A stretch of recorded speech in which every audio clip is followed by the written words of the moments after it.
Perkenalkan, kami mahasiswi dari Universitas Pelita Harapan ingin melakukan interview mengenai seputar Pura Tirta Empul ini sebagai perwujudan pariwisata berkelanjutan. Ya, Perkenalkan, nama saya Keisha Monica. Saya Alexandra Caroline. Saya Catherine Kristiani. apa yang ditanya? Ya, sebelumnya kita berterima kasih juga Bapak atas kesempatannya untuk melakukan wawancara ini. Kita ingin bertanya nih, kalau untuk Pura Tirta Empul itu, dia sudah berada dari tahun berapa sih Bapak? Kalau mata airnya yang dipopulerkan sini kan air suci Cikampol, terutama. Jadinya ada mata air suci Cikampolnya itu yang ada di sini di Pura Tirta Empul itu ada perang di antara Maya Denawa, antara Pradewa, Raja Bali itu namanya Pak Maya Denawa. Dia itu tidak percaya dan Tuhan, makanya upacara keagamaan di Bali itu semua dilupakan. Maka pada waktu itu dipanggillah oleh para dewa yang ada di Bali. Pimpinan para dewa itu beliau itu bernama Dewa Indra. Iya, Dewa Indra.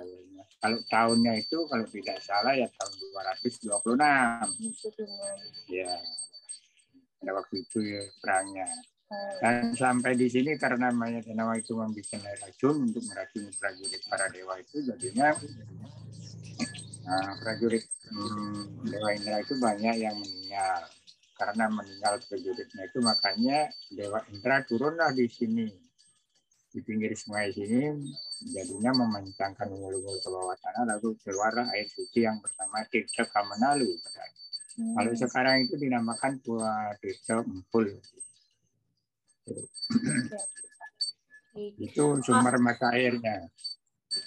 Sesudah adanya sumber mata air, jadinya lama-kelamaan kan mungkin zaman itu masyarakat belum ada di sini sumber apa. Setelah berapa tahun kembali lagi, makanya di Bali itu beliau ada raja, beliau bernama Chandrabaya Warmadewa. Jadinya karena ada peninggalan itu pemerintahan masyarakat untuk membuat taman, pancuran, dan membangun pura. Kalau pembangunan pura bikin taman itu ada prestasinya yang disimpan batu bertulis yang disimpan di Pura Sakyanan Manukailat. Di sana tercantum di sana Chandrabaya Warmadewa membuat taman dan pancoran bikin pura di Pura Tirta Empul sini. Kalau tahunnya dalam prestasi itu 884 Isaka. Kalau cari Masehinya 962 Masehi. Itu adanya di sini Pura Tirta Empul. Mulainya Tirta Empul dan dibangun pura, dibangun pancuran gitu tempat bermain. Baik, kalau sebagai objek wisatanya itu dari tahun berapa Bapak? Kalau objek pariwisata ini yang ramai itu tahunnya termasuk tahun 1975. Udah mulai ramai ya? Iya, mulai ramainya yang paling full jadi ramai ini setelah tahun 1985. Pak, kalau boleh tahu ya Pak, kalau untuk Pura Tirta Empul ini tuh yang mengelola dan mengurusi itu apakah masyarakat lokal Bali? Ya, kalau yang mengelola atau pengemongnya Pura Tirta Empul ini adalah masyarakat lokal Bali. Nama pengemongnya desa Pura Tirta Empul ini yang jadinya memelihara terus itu desanya desa adat Manukayelat. Manukayelat. Nah, desa adat Manukayelat. Baik Pak. Selanjutnya, saya ingin bertanya, jadi upaya apa sih yang sudah dilakukan Pura Tirta Empul dalam meningkatkan kualitas hidup masyarakat sekitar? Jadi, Pura Tirta Empul ini berdampak bagaimana untuk kualitas hidup masyarakat lokal di sekitar Pura Tirta Empul, Pak? Karena jadi objek pariwisata lah di sini sangat menunjang jadinya kehidupan masyarakat lokal di sini, bisa berjualan gitu. Jadi ada turis-turisnya semenjak pandemi ini jadinya agak krisis jadinya. Tadinya sangat tertolong ya Pak. Iya, sangat tertolong. Ya, kemudian kan sekarang itu lagi kondisi pandemi COVID-19 ya Pak. Jadi apakah masyarakat sekitar Pura Tirta Empul ini tuh dipengaruhi dalam segi sumber mata pencaharian dan juga gimana cara mengatasinya ya Pak? Kalau dari adanya pandemi ini, masyarakat ini sangat merasa jadi terpengaruh, ya kekurangan jadinya pendapatan. Karena ada jualan-jualan ini kios-kios tidak ada sepi gitu, makanya pemasukan juga untuk income puranya juga tidak ada gitu, sangat ya menurun sangat, jadi terasa agak krisis. Makanya masyarakat lokal itu ya tetap pekerjaannya sebagai dari zaman-zaman kunonya lokalnya itu ya petani, berternak gitu. Itu yang dipakai jadinya menunjang untuk kelanjutan jadinya memelihara pura, mau kehidupan masyarakat itu yang menunjang. Selanjutnya itu, apakah masyarakat lokal itu, semua masyarakat lokal di sekitar Pura Tirta Empul itu punya kesempatan yang sama buat mengelola Pura Tirta Empul, atau pembagian pendapatannya mungkin bagaimana, Pak? Kalau di Pura Tirta Empul ini, kalau tidak ada pendapatan pemasukan pura, akhirnya masyarakat itu kalau upacara memperoleh pura itu kan jelas urunan, swadaya lah gitu. Swadaya umatnya yang lokal itu, yang pengomongnya gitu. Itu caranya. Jelas jadi terpengaruh juga ya Pak. Iya. Bagaimana sih Pak cara Pura Tirta Empul dan juga pengelola Pura Tirta Empul dalam mengembangkan pariwisata untuk kedepannya? Kalau sekarang ya masih dalam pariwisata itu ya agak berkurang, sangat berkurang. Tapi pemeliharaannya Pura Tirta Empul dari desa adat Pengmong itu tetap dipelihara dengan bagus gitu. Bukan dilalaikan itu, tidak, tetap dipelihara maupun tidak ada income masuknya. Tetap dipelihara terus ya Pak ya? Terus. Apakah Pura Tirta Empul ini memiliki tradisi yang dapat mempererat hubungan antara sesama pengelola puranya gitu Bapak? Mungkin ada suatu tradisi? Kalau Pura Tirta Empul ini sangat erat hubungannya dengan pariwisata, dengan pengomongnya, dengan pemerintahnya itu sama itu ya sangat erat hubungannya. Karena kalau untuk pemerintah daerah Gianyarnya itu, kalau memang pariwisata lancar, kan ada pemasukan ke daerah yang seberapa persen untuk pura, berapa persen untuk daerah gitu. Makanya sama-sama menunjang lah jadinya. Ya. Jadi terus berhubungan baik juga ya Pak? Iya, berhubungan baik terus. Oke. Selanjutnya, kalau boleh tahu tradisi apa saja sih Pak yang dilakukan di Pura Tirta Empul dan juga bagaimana untuk melestarikannya?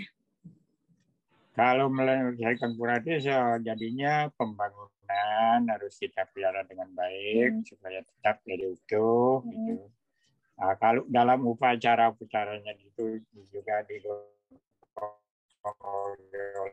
masyarakat, masyarakat lokalnya sini yang ngomong Pura Tirta Empul itu caranya ya itu kan tradisi melukatnya itu merupakan yang umum lah, bisa di sana membersihkan diri rohani dan jasmani umatnya itu maupun turis-turis pun banyak. Selanjutnya, Pura Tirta Empul kan terkenal dengan tradisi melukat ya Bapak, budaya melukat. Bagaimana sih cara Pura Tirta Empul ini mengenalkan budaya melukat itu kepada wisatawan yang datang ke sana? Sekarang kan mungkin sudah banyak, tidak hanya masyarakat lokal Bali yang mengenal budaya melukat begitu. Itu kalau budaya melukatnya pertama-tama kan orang lokalnya. Jadinya orang lokalnya itu jadinya menyiarkan di media-media itu, mungkin dari HP apalah itu, dari sambungan cerita gitu. Itu caranya maka dikenal oleh masyarakat, jadinya yang lain juga mengenal, makanya datanglah berjun-jun jadinya melukat pada.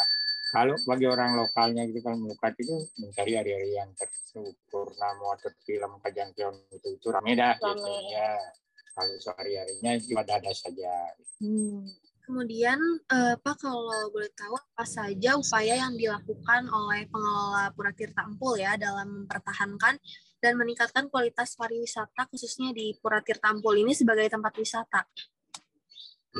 Ya, kalau ya dari masyarakat lokalnya yang memelihara pura sini bersama lokalnya, tetap itu ada aturan adat juga. Gitu. Karena masyarakat itu harus juga tunduk kepada aturan-aturan yang ada di surat di sini. Harus taat ya, Pak? Ya, harus taat, tidak boleh sembarangan gitu.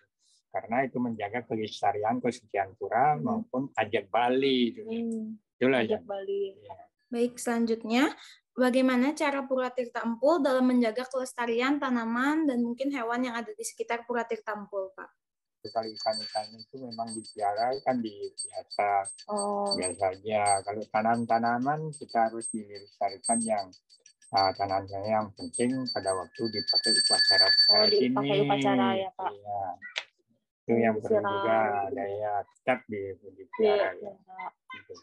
Kalau untuk air yang mata air sini itu gimana?